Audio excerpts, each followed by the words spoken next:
मसाइल हैं, माइनॉरिटी के मसाइल भी उनसे कुछ अलग नहीं है। एक साथ मसाइल हैं। बेरोज़गार का सवाल सबसे बड़ा मुद्दा है, वो हर कम्युनिटी को, हर सतह के लोगों को परेशान कर रहा है और हर खिते में ये सबसे बड़ा मुद्दा बन चुका है। अफसोस ये है कि सरकार वादा करती है, अभी पार्लियामेंट में भी कोई ख़ास उन्होंने प्लान मुरतब नहीं किया, कोई ख़ास तजवीज़ पेश नहीं की। सीपी है, परचेजिंग पावर से मापा जाता है, वो तो घट रहा है।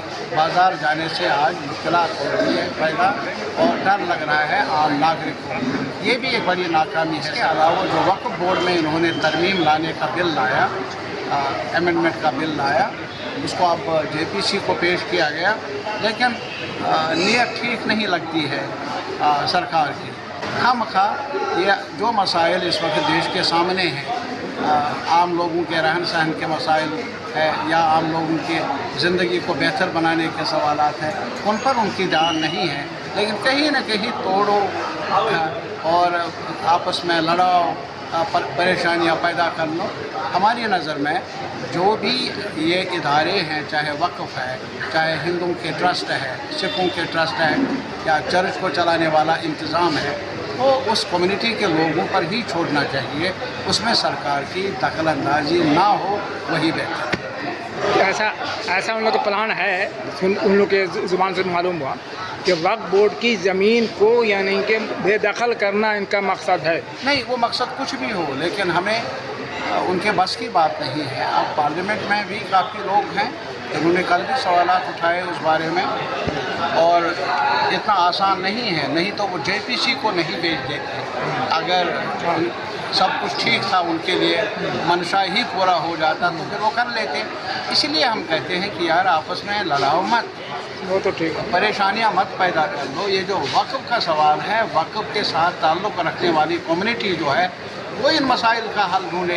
एक ट्रिब्यूनल देश को इकट्ठा किया जाना चाहिए ताकि देश संभल जाए, देश तरक्की के रास्ते पर आगे बढ़े।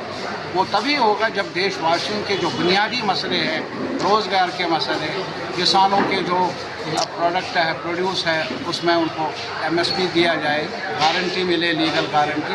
ये सारे मुद्दे हैं जो बुनियादी नवीयत के हैं, जिसकी तरफ सरकार को तवज्जो देनी चाहिए। मंशा ही उनका सही नहीं है तो फिर तो सरकार की मंशा ही जो है गलत है। तो आप हम बोलने से आप तो तरक्की की बात बोल रहे हैं। नहीं, एक साथ मिलकर चलने की बात नहीं करें। चलिए, तोड़ो मत, नहीं टूटे मत डालो, एक दूसरे को मत लड़ाओ। चलिए, आपस में आप अपोजिशन में आ गए हैं, अब किस तरह से रोकेंगे आप, तो आप लोग कोशिश कर लेंगे। ये सिर्फ वहाँ पार्लियामेंट में भी जिम्मेदारी है उनकी जो वहाँ है, और इसके अलावा बाहर भी यहाँ जनता को भी जिम्मेदारी है। क्या वो जो आपस में प्यार मोहब्बत है वो बढ़ा के रखने ये कोशिश करते हैं, क्योंकि इनके पास देने के लिए कुछ नहीं है। इसलिए ये मुद्दे वो खड़ा करके लोगों की तवज्जो। मंच जो है, इस मंच की शुरुआत पटना की सरजमी से ये आज से इफ्तिताह हो गया और ये राज्य स्तरीय कमेटी का गठन हो गया जी।